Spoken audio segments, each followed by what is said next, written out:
Hello বন্ধুরা, আমি বেশিরভাগ সময় একা থাকি। আর তখন আমি চা বা কফি বানিয়ে থাকি। তো আজকে আমি কফি বানাচ্ছি, দেখতে পাচ্ছেন। কফি বানানো হয়ে গেছে বিকেলবেলা।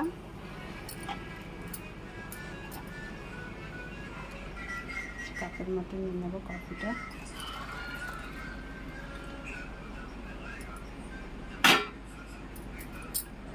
বিকেলে কফি খাবো আর বাইরে দেখবো, খুব ভালো লাগবে। হ্যালো বন্ধুরা, আমি বেশিরভাগ সময় একা থাকি। আর তখন আমি চা বা কফি বানিয়ে থাকি। তো আজকে আমি কফি বানাচ্ছি, দেখতে পাচ্ছেন। কফি বানানো হয়ে গেছে বিকেলবেলা।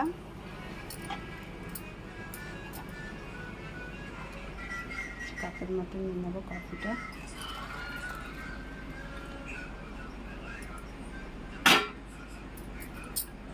বিকেলে কফি খাবো আর বাইরে দেখবো, খুব ভালো লাগবে।